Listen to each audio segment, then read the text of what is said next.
Olá, meus amores, tudo bem com vocês?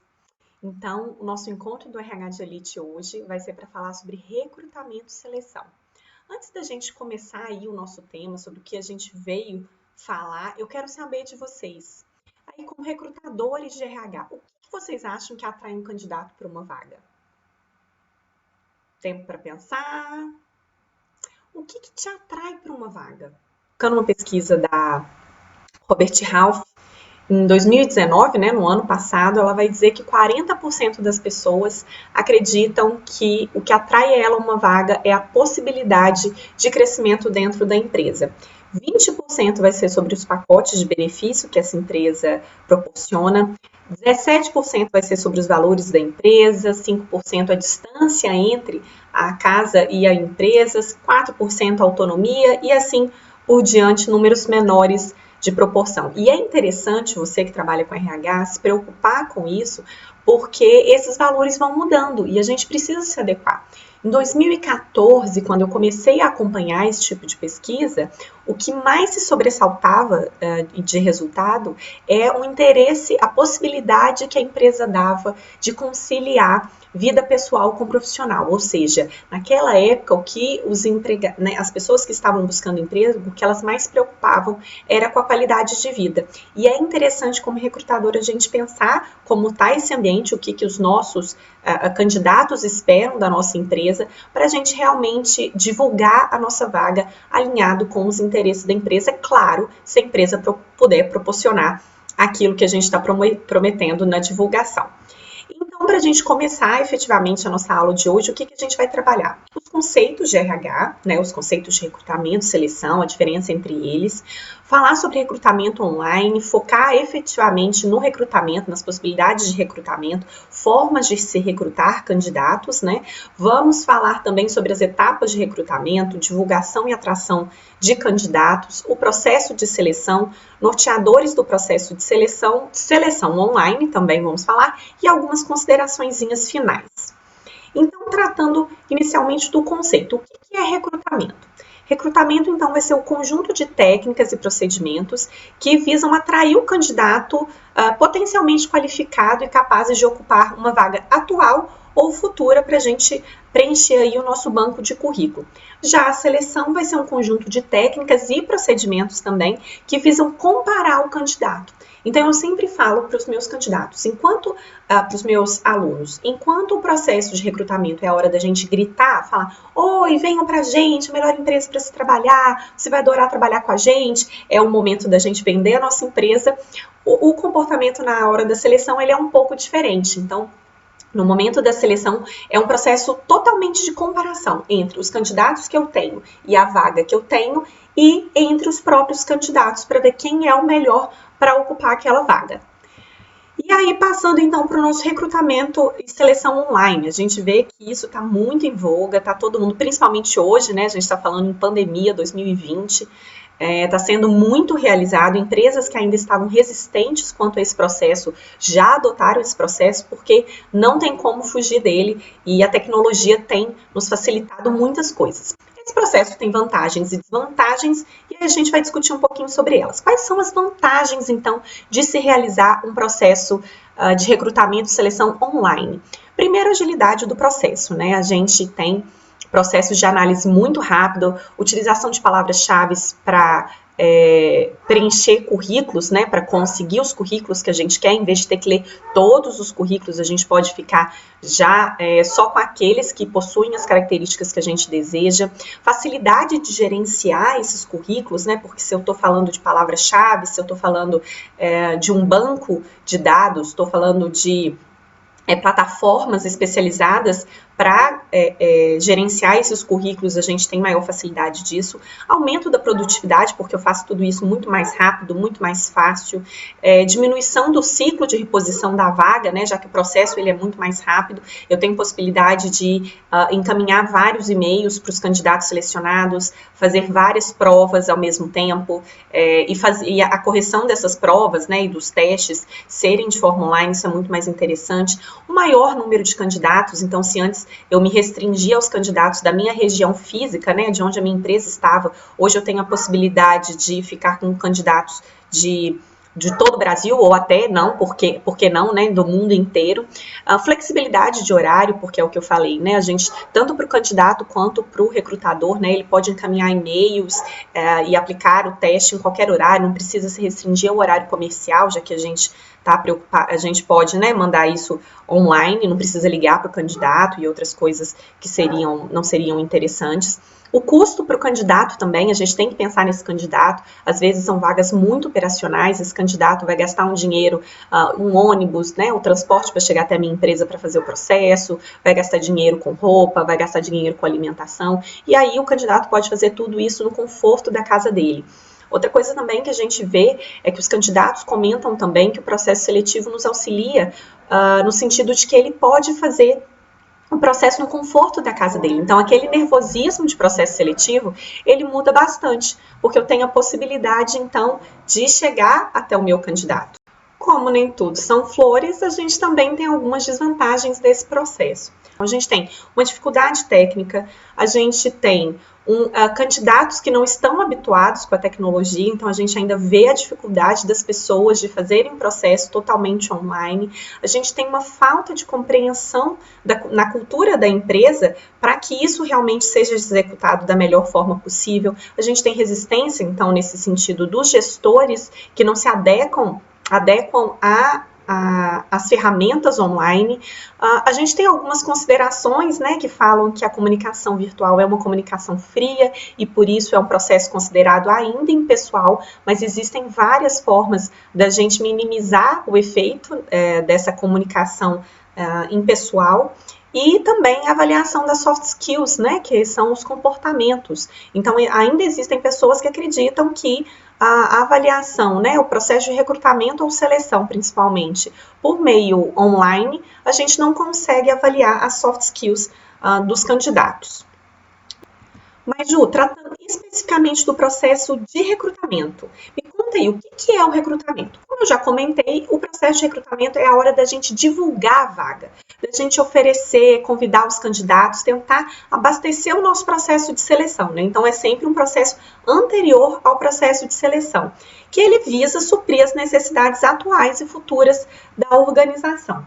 A gente tem os 3 tipos de recrutamento, que são o interno, o externo e o misto, que é a comunhão desses dois, né, do externo e do interno. O processo de recrutamento interno, normalmente ele é feito numa intranet dentro da empresa, é quando a empresa, né, o RH, divulga apenas internamente a vaga que ele tem aberta, para tentar, né, maior promoção, possibilidade de crescimento dos empregados, que, como a gente viu, é uma coisa que os candidatos têm buscado bastante. O recrutamento externo, normalmente, ele é feito quando a empresa já sabe que para essa nova vaga ou para essa vaga não existem pessoas internamente que possam se adequar, que não possuem o perfil, ou quando a empresa entende que ela precisa de uma pessoa que venha do mercado, uma pessoa que entenda melhor sobre aquele processo, ou que traga algo novo, ou quando a empresa quer um processo de inovação. E o processo misto é quando a empresa divulga a vaga tanto internamente quanto externamente. Esses processos têm vantagens e desvantagens e a gente precisa falar um pouquinho delas. Ju, qual que é a vantagem de se fazer um processo interno? A gente tem a valorização dos empregados, a gente tem pessoas que efetivamente já conhecem a empresa, elas têm o DNA da empresa, né, como a gente gosta de falar. Então, são pessoas que vão se adequar muito mais fácil, é um processo muito mais barato e a gente sabe efetivamente quem é o candidato. Por quê? A gente sabe também que em processos de entrevista as pessoas mentem ou as pessoas não contam toda a verdade. E quando a gente está fazendo um processo interno, a gente tem um gestor, né, que seria o antigo gestor da pessoa, que vai falar sobre aquela vaga. A gente tem as manias, a gente tem os indicadores do empregado para a gente saber efetivamente quem ele é e o que ele pode gerar para aquela empresa. É um processo muito mais barato, muito mais rápido e por isso ele tem essas vantagens. Como desvantagens, a gente tem uma pessoa que já está acomodada lá naquele ambiente de trabalho, então aqueles jeitinhos que a gente tenta tirar das pessoas a gente não consegue, né, porque já é uma pessoa que está dentro da cultura. A gente tem também uma perda de possibilidade de inovação, né, porque a pessoa já está engessada dentro dos moldes da nossa organização.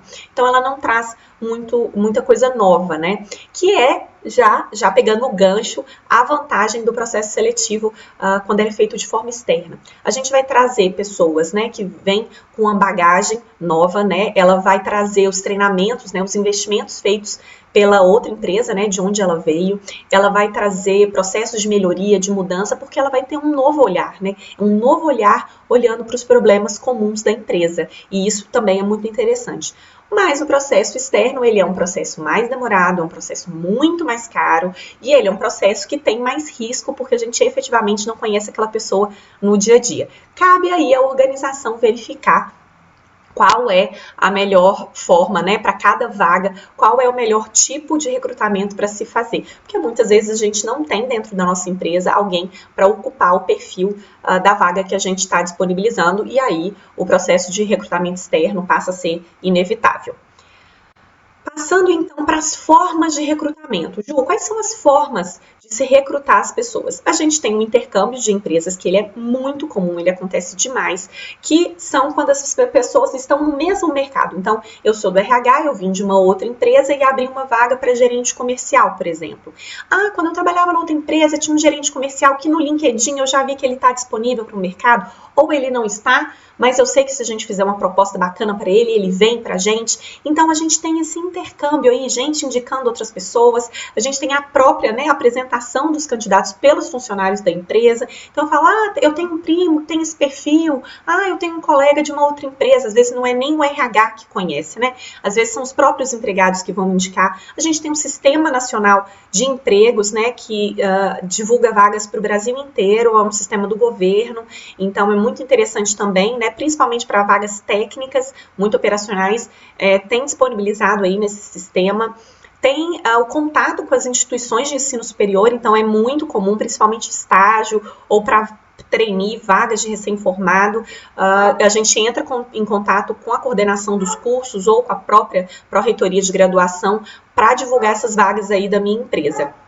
Contatos com associações de classe, às vezes entrar dentro de um perfil, de uma comunidade, de um determinado grupo, né? Então, às vezes eu entro no Facebook para divulgar uma vaga de contador, eu vou na comunidade de contadores da minha cidade, por exemplo, se eu quiser uma coisa mais rápida. Anúncios em jornais, comunidades virtuais, né? Que é como eu estava falando, televisão e internet. Em televisão já não é muito comum, às vezes em jornal um pouco mais. Internet é super comum, a gente vê ainda bastante. Agências de recolocação, né, de colocação de profissionais, agências especializadas em recrutamento, também é uma forma da gente recrutar pessoas. O headhunter, que a gente já comentou, que é o caçador de cabeças, né, aquela pessoa especializada em contratar pessoas chaves para a organização, presidentes, diretores ou pessoas muito, muito especialistas numa determinada área. Ele vai ser, então, um intermediador, né, e muitas vezes o RH precisa contratar esse profissional para conseguir o melhor candidato para ocupar vagas estratégicas da organização. A gente tem edital, não podemos esquecer, né, para o concurso público, o edital é uma forma de recrutar vagas, né, ou o próprio edital interno, né, quando a gente tem uma vaga interna para ser ocupada dentro da organização, e o cadastro no próprio site da empresa. Então, se antigamente a gente tinha um candidato que ia até a empresa entregar o papelzinho, o currículo na porta da empresa, ainda tem, né? Pequenas empresas, as pessoas ainda vão dentro da empresa. Grandes empresas hoje têm aí o seu cadastro no site. Como a gente está dando uma pegada mais online, uma pegada mais moderna aí no nosso processo, quero falar um pouquinho desse cadastro no site. O que é, então, esse recrutamento online? O recrutamento online, ele vai ser quando todo o processo é feito por vias digitais, e aí a empresa precisa ter um bom banco de currículo, né? Ela precisa que esse seja um primeiro filtro. Então, se uma pessoa foi no meu site procurar uma vaga que se atendesse a ela, ou simplesmente ela tem interesse na minha empresa, é interessante eu dar uma passadinha, né, jogar umas palavras-chave para ver se tem alguém aí disponível, alguém com o perfil da vaga que eu já quero, porque a pessoa foi até a minha empresa, né, virtualmente, para conhecer a minha empresa e para se colocar à disposição para trabalhar conosco, e isso é muito interessante. A gente tem também os sites especializados, né, o LinkedIn, vagas.com, tantos outros aí que vêm surgindo, que nos auxiliam, né, a pegar bons currículos e divulgar as nossas vagas. A gente tem filtros de palavras-chave que também são utilizados para a gente já captar, né, porque o que a gente falou? a gente tem, no início dessa aula, a gente tem um mundo de pessoas aí se oferecendo para trabalhar com a gente. Então, se antes eu tinha um mercado que eu tinha 30, 40, 100 currículos, hoje para uma vaga, por mais simples que ela seja, por mais especialista que ela seja, eu tenho 700 candidatos, 300, 1000, 20 mil candidatos. Então eu preciso fazer um filtro rápido. E aí eu jogo algumas palavrinhas, alguns cursos técnicos, algum tempo de experiência que eu quero dessa pessoa, para ver aí ir diminuindo o número de candidatos que eu quero, né? Pessoas que tenham competências que eu acho interessante para minha organização, enfim. E a utilização também das redes sociais, né? Ir atrás dessas comunidades, divulgar dentro do LinkedIn, né? Essa rede social profissional, né? Onde as pessoas falam de trabalho, eu divulgar a minha empresa, porque que é bom se trabalhar na minha empresa, a gente fortalecer, né? Aquele employer branding que a gente quer, né? Na nossa organização. Então, são aí algumas formas da gente recrutar online, né? As pessoas. E aí, Ju, quais são as etapas para se recrutar, para fazer um bom recrutamento?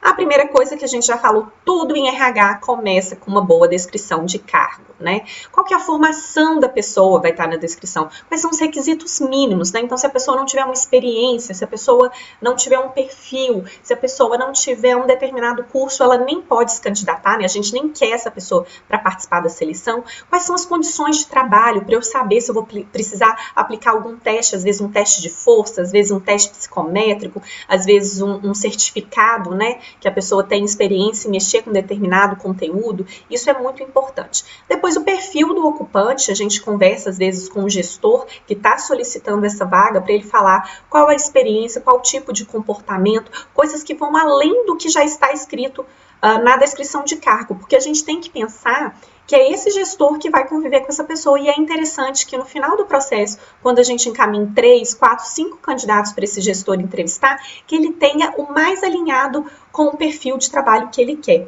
Vamos aplicar aí, né, no processo de recrutamento, alguns testes aí, às vezes de avaliação, verificação de competências, para ver se esse candidato está adequado com o que a gente quer, e também pensar, né, a gente já pensou quais são os testes que a gente vai querer aplicar dentro do perfil dessa vaga, e também quais vão ser as mídias que a gente vai utilizar, qual vai ser o período de divulgação dessa vaga.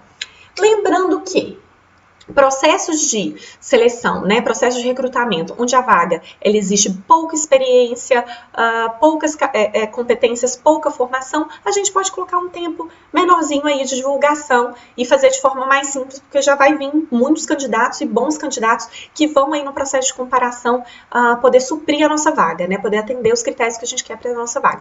Quando a gente tem um processo muito específico, uma vaga muito especialista, uma vaga que tem muitas características, a gente põe por um tempinho maior para conseguir aí ter um bom candidato, ter um bom número de candidatos propícios a ocupar essa vaga, tá certo? Passando então para algumas diquinhas, vocês adoram aí as minhas dicas de como atrair os candidatos. Na verdade, essas dicas são da GUP, eu assisti umas palestrinhas deles lá, até recomendo, né, vocês seguirem o canal deles, tem muita dica bacana. E aí eles trouxeram algumas coisas e eu dei aquele temperinho, né, aquele perfuminho para deixar as dicas bem interessantes. Então, a primeira delas, né, é peça ajuda para o marketing da sua empresa, gente. A área de marketing, ela já tem contato com seus clientes externos, internos também, muitas vezes. Ela vai saber como comunicar e engajar o candidato da melhor forma possível. Outra coisa super interessante é a gente pensar na marca empregadora. A nossa organização, ela é uma marca empregadora? Como tornar ela uma marca empregadora? Porque o que a gente vê hoje, né, na otimização dos talentos, os melhores, aquelas pessoas que efetivamente são talentos, elas buscam organizações que sejam empregadoras, que realmente valorizem o potencial dos seus candidatos, né? Então é interessante que ao longo, mesmo você tendo ou não uma vaga em aberto, você divulgue os diferenciais da sua empresa, do mercado, como seus empregados percebem a empresa, né? É muito interessante quando o empregado mesmo posta alguma coisa da organização, às vezes a organização deu um bombonzinho para ele posta, nossa, é maravilhoso trabalhar aqui, e aí coloca o bombonzinho, né, que ele ganhou de vocês e tal. Então, como que vocês conseguem, né, fazer com que as pessoas efetivamente queiram trabalhar na sua empresa? Isso é um processo ao longo de todo o ano, não precisa ser só eu vender minha empresa quando eu tenho uma vaga em aberto. Outra coisa interessante também é divulgar a vaga em mídias sociais relacionadas, né? Falei com vocês, eu tenho uma vaga de contador, por que não entrar numa comunidade de contadores? Se eu tenho uma vaga de trainee, por exemplo, tem várias comunidades de pessoas querendo, né, buscando programas de trainee, por que não jogar a minha vaga lá, colocar a minha vaga dentro, né, em contato com coordenadores de cursos que estejam relacionados com o perfil, né, de candidato que eu quero. Outra coisa que é legal também a gente pensar é na participação e patrocínio da nossa empresa em eventos que estejam relacionados com o nosso produto, com o nosso serviço, porque aí é uma forma, mais uma vez, da gente mostrar a nossa carinha para quem trabalha bem. Mesmo que a pessoa não esteja procurando um emprego, quando ela tem uma experiência positiva com a minha organização, pode ser que quando a gente ofereça uma vaga para ela, ela esteja trabalhando, ela lembre desse evento, ela lembre desse momento e ela, por isso, queira entrar na sua empresa, porque ela já conheceu, já teve um primeiro contato com a sua organização. Outra coisa é sempre muito legal, né, quando possível, quando existe uma área estruturada de RH, ter um blog de recrutamento. Um blog onde você coloca como é o processo, coloque fotos, né, quando tem um processo seletivo, como você prepara, como é o ambiente para receber os candidatos. E isso é muito legal, porque a pessoa já cria uma expectativa aí para participar do processo, sempre colocando conteúdos e coisas novas. E, por fim, acompanhar sempre. Quem trabalha com recrutamento e seleção precisa acompanhar o mercado, né? Eu falei isso logo no começo dessa nossa aulinha, as pessoas precisam estar interessadas no conteúdo, a gente precisa estar alinhado, né, alinhar a nossa linguagem com a linguagem do mercado, e isso só é por meio de estudo, por meio de acompanhamento aí do que o mercado quer.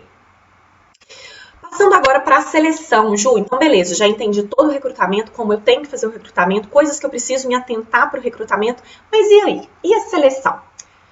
A seleção, então, vai ser um processo de comparação entre o candidato e a vaga e entre os candidatos.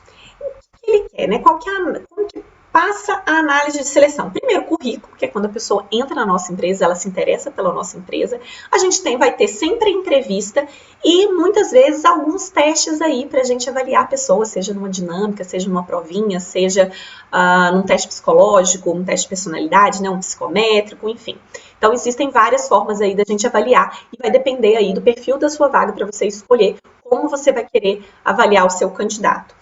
E a nossa ideia desse processo é ter um prognóstico, né, de quem é quem vai ser esse empregado no ambiente de trabalho. O que isso quer dizer? Significa que eu vou olhar o candidato e vou tentar imaginar, né, dentro dos resultados do processo seletivo, como vai ser ele executando aquela vaga. Por isso que é muito interessante a gente fazer uma análise completa do que é esse processo. E aí, pensando no prognóstico, hoje o RH ele fala que a gente não busca mais uma pessoa para a vaga. Ela tem que estar adequada à vaga e ser um potencial para futuros outros resultados, para futuras outras vagas. Porque a gente sabe que as pessoas não querem ficar sempre, para sempre, 20 anos numa mesma vaga. Então, eu preciso acreditar que aquela pessoa, ela vai ter competência, vai ter um potencial de ocupar outras vagas. Beleza, Ju, então você está falando pra caramba com a gente de tudo que a gente tem que estudar, tudo que a gente tem que pensar, tudo que a gente tem que trabalhar para trazer as pessoas certas. Mas por que isso é tão importante, Ju? Conta pra gente. Por que eu preciso selecionar a pessoa certa? Eu vou trazer 3 razões para vocês por que é tão importante selecionar as pessoas de forma correta. A primeira delas está relacionada às implicações legais daquele trabalhador. Quando eu tenho um empregado que ele está respondendo pela empresa, que ele está representando a empresa e ele toma uma atitude errada, ele tem um comportamento ilegal, é a minha empresa que vai responder por aquilo. Muitas vezes não é a pessoa física do empregado, mas a minha organização que acreditou, né, que deu responsabilidade para aquele empregado. Então, a gente precisa ter a pessoa certa, porque se ela fizer algo errado, a nossa organização que vai se prejudicar com aquilo. Outra coisa está relacionada aos custos diretos e indiretos de uma contratação errada. Primeiro, o custo direto, que é o tempo que o RH gastou para trabalhar, né, fazendo o processo de recrutamento e seleção, os gastos assinando a carteira, os gastos para se demitir, os impostos legais que a gente precisa trabalhar e os custos indiretos, porque a gente sabe como o clima da organização fica ruim quando alguém sai. Por mais que a pessoa não esteja fazendo boas entregas e que as pessoas da área, elas reconheçam isso, dá aquele climinha, não dá? que a pessoa fica, nossa, será que eu também vou ser demitido? E aí os dados, né, os estudos já apontam que em períodos de demissão, a produtividade dos empregados cai bastante. Por quê? Porque a gente está falando de pessoas, de afetos, de questões emocionais. E aí eu contratei uma pessoa errada, demora uns 2, 3 meses para verificar que ela não está dando certo. Eu, né, empregado, já me vinculei com essa pessoa e agora ela vai embora. Então a gente tem alguns custos indiretos, sim, relacionados ao processo de demissão por uma contratação errada. E aí, por fim, a performance em si do empregado. Eu contratei uma pessoa, ela demora um período, né? A gente vê que até assim, o primeiro ano da pessoa, né? A performance dela, ela ainda está aprendendo sobre a cultura da empresa, ela ainda está aprendendo a forma de se trabalhar, ela ainda está aprendendo o trabalho em si. Então, os primeiros meses, principalmente, a gente vê que não tem uma alta entrega, porque a pessoa ainda está aprendendo. Agora, se a pessoa está aprendendo, eu vejo que ela não consegue trabalhar, eu demito. Aí eu coloco outra pessoa, também ela está aprendendo. Eu vejo que ela não vai dar conta, eu demito. Quando que eu vou ter efetivamente uma pessoa com alta performance para executar aquele cargo? Se no meu processo de seleção eu já aplicar testes que comprovem que essa pessoa tem capacidade, tem experiência para ocupar bem essa vaga, eu não vou precisar ficar trocando essas pessoas e elas já vão, né, ter só um primeiro momento para se adequar à empresa e depois ela já deslancha e a gente fica com alta performance, que é tudo aí que o RH quer. Passando agora para duas coisas que norteiam aí o nosso processo de seleção. Primeiro é a validade do nosso processo seletivo e depois a confiabilidade do nosso processo seletivo. O que isso quer dizer, Ju? A validade, ela está relacionada a se as ferramentas que eu estou utilizando, seja as palavras-chave para filtrar o currículo, sejam os testes que eu estou aplicando, seja a forma que eu estou entrevistando, as perguntas que eu estou elaborando, elas medem, né, o que elas se propõem a medir. Eu vou dar um exemplo super simples. Quando eu vou fazer perguntas no processo seletivo, eu já sei exatamente o tipo de resposta que eu espero para aquela seleção, para aquela entrevista. Isso é muito comum. Muitas vezes eu pergunto para a pessoa assim, né? Eu escuto isso muito de pessoas que me pedem auxílio para desenhar um processo seletivo. Ju, eu vou perguntar para a pessoa se ela é comprometida. O que você acha? Eu acho não. Porque é óbvio que a pessoa vai dizer que sim. Ou eu vou ficar fazendo perguntas de futebol, perguntas de que time ela torce, perguntas de religião. O que isso tem a ver com o trabalho que ela vai executar? Então, é muito importante a gente verificar a validade de todas as etapas que eu estou propondo dentro do meu processo. E como que eu vou fazer isso, Ju? Como que eu vou saber se meu teste tem validade? Eu preciso começar a verificar se quem vai bem no teste também vai bem no trabalho e vice-versa. Ou seja, eu posso aplicar esses testes em pessoas, né, empregados da minha organização que já executam bem o trabalho e verificar se a forma como eles se comportam realmente é favorável. Porque se ele vai bem no trabalho, ele tem que ir bem no teste, não é mesmo? Então a gente pode começar a pensar sobre isso. Por isso, eu sugiro que vocês façam a administração desse teste, que vocês validem os testes com os empregados que vocês já têm na organização. Porque a gente pode pensar, por exemplo, faz sentido eu pedir para um jogador de futebol fazer uma redação? Ou, por exemplo, não seria mais interessante eu pedir para um advogado fazer dentro de uma prova uma petição, ao invés de pedir para ele fazer um teste de inglês? A menos que isso seja importante para a minha organização, né? Se ela for uma multinacional e que ele tenha contato com o inglês e que isso seja relevante para a organização. Senão, para que eu vou aplicar esse teste? Isso é a primeira coisa que vocês precisam pensar. A segunda coisa está relacionada à confiabilidade desse teste. A confiabilidade está relacionada com a consistência na pontuação obtida pelo teste quando eu retesto esse teste na pessoa. Ou seja, eu apliquei um teste de inglês em você, você foi bem hoje, você precisa ir bem nesse teste amanhã. Porque senão esse teste ele não é confiável. Se um dia ele dá um resultado e outro dia ele dá outro resultado, a gente vê muito isso com testes de personalidade, com testes psicométricos. Se a pessoa está sendo sincera, né, ambas as vezes que ela é testada, e o teste traz resultados diferentes, eu posso supor que esse teste não é muito confiável. E a gente precisa se atentar a isso. Trazendo agora, então, para a seleção online. Falamos, então, como se adequar aos processos de recrutamento online. E agora a gente vai falar sobre a seleção online. O que eu preciso pensar na seleção online, Ju? A primeira coisa é, busque a mesma plataforma para todo o seu processo seletivo. É muito complicado quando o candidato ele começa a se perder, se ele tem que mandar o currículo numa plataforma, se ele tem que fazer os testes em outra plataforma, se ele vai fazer entrevista em outra plataforma. Por quê? Porque é interessante, e aí já vem a nossa segunda dica, de se criar uma trilha de seleção. Então, o candidato, né, ele vê um caminhozinho e ele vê, você já encaminhou o seu currículo, parabéns, você foi aprovado, seu currículo foi selecionado.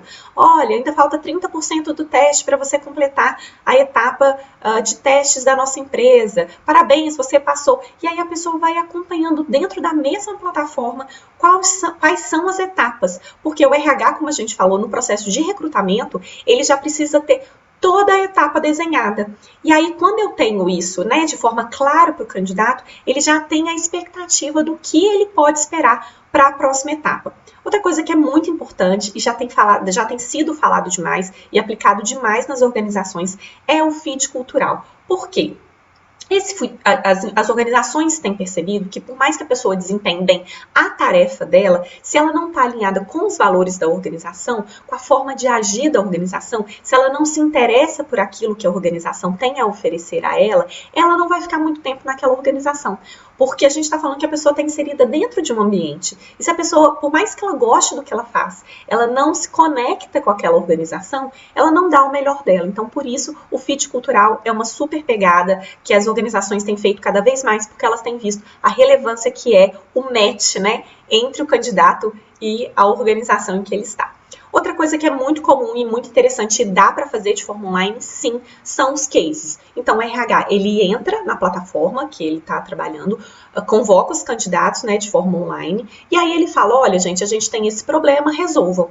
E eu desligo a câmera, né, como RH, e fico vendo como as pessoas se relacionam, como elas resolvem problema, quem é aquela pessoa que não sabe escutar, quem é aquela pessoa que dá boas ideias e que procura vender bem as ideias dela, quem é aquela pessoa que fica mais caladinha, quem é aquela pessoa que é observadora, que é organizada. A gente consegue também fazer cases de forma online e tentar aí diminuir essa frieza aí do processo seletivo online que a gente colocou lá na frente, que é uma das desvantagens, né, lá atrás, no começo da aula, que é uma das desvantagens aí do processo seletivo.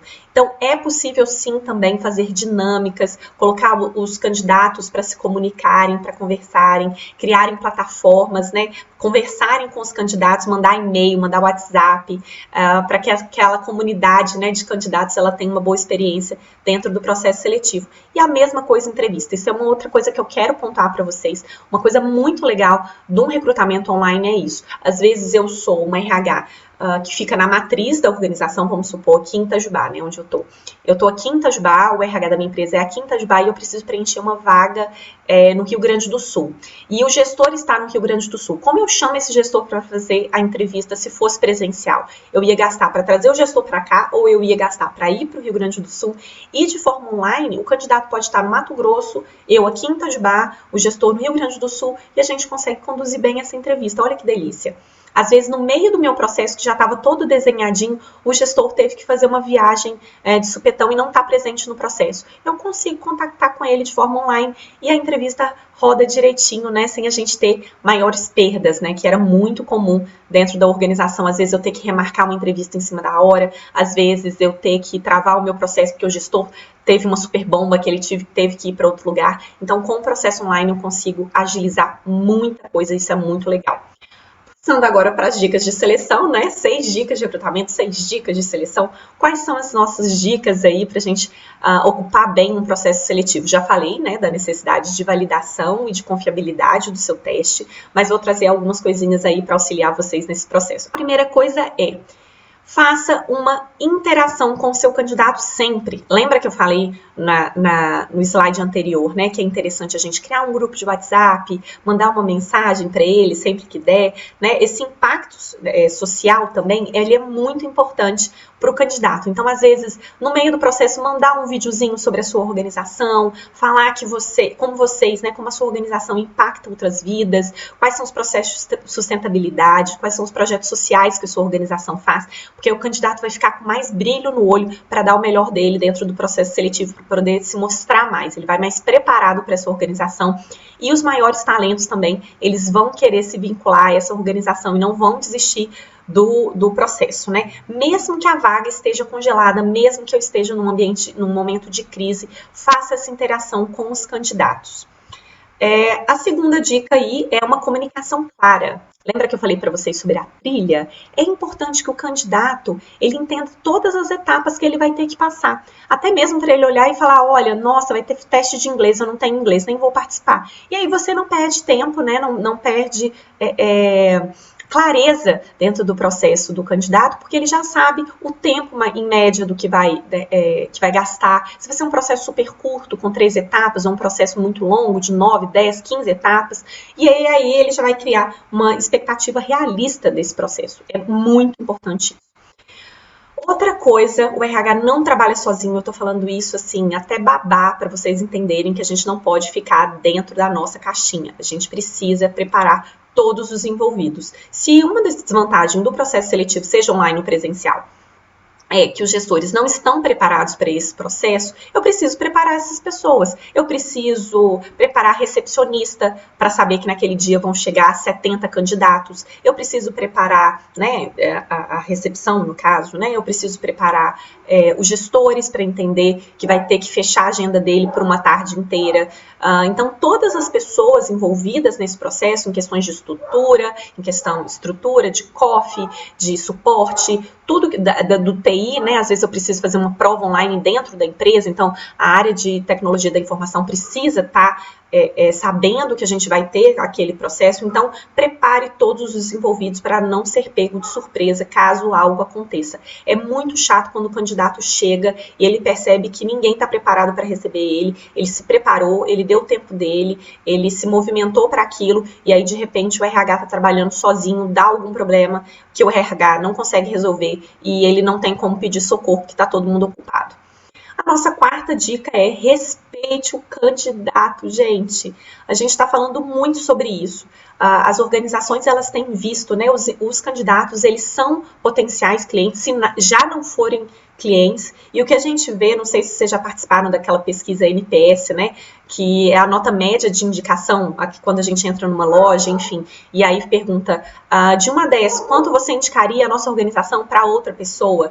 Então, a gente começa a perceber que o candidato, quando ele tem uma experiência ruim dentro da nossa organização, ele fala mal da organização. E o que a gente começa a ver, né? O que as pesquisas de NPS, né, dessa nota média de indicação, ela vai nos dizer? Ela vai dizer que quando o empregado gosta da organização, ele indica a nossa organização para mais 4 pessoas. E que, em média, quando uma pessoa tem uma experiência ruim em uma organização, ela fala mal dessa organização para 6 pessoas. Então, vocês têm que pensar que quando vocês entram em contato com o candidato, você está entrando em contato com um cliente, uma pessoa que vai falar de você.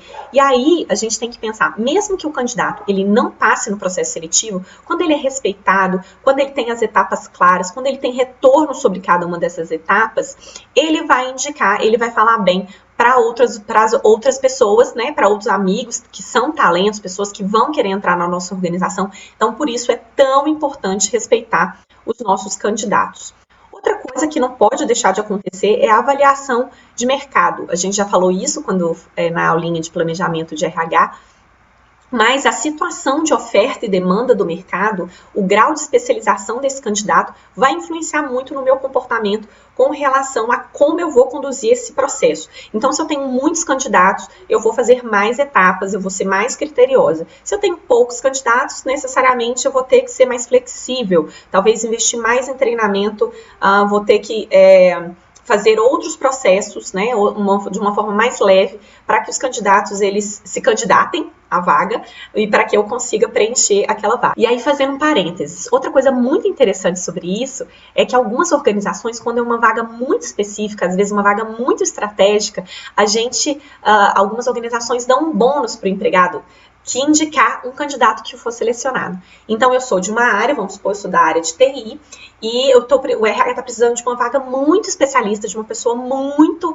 técnica, né, que tenha vários cursos, vários treinamentos, e o RH não está encontrando no mercado. Aí ela joga no sistema e fala, gente, quem conseguir indicar um bom candidato, né, um candidato que preencha esses requisitos e que a gente contrate, vai ganhar um bônus de R$100 para gastar como quiser. Então, as pessoas começam dentro da organização a se movimentarem para encontrar pessoas que se adequem à nossa organização. Então, essa fica aí uma diquinha, que é uma estratégia para a gente conseguir bons talentos, né? Porque aí são pessoas especialistas da área que vão indicar, ou até eu, que tenho um primo que acho que vai dar certo, que tem tudo a ver com a organização, vou falar, primo, sai de onde você está e vem para cá, e eu vou ganhar um prêmiozinho. Então, é uma brincadeirinha gostosa, não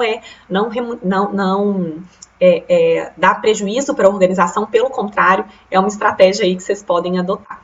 E aí, por fim, a nossa última diquinha de seleção são os indicadores. Gente, RH tem que trabalhar com indicador.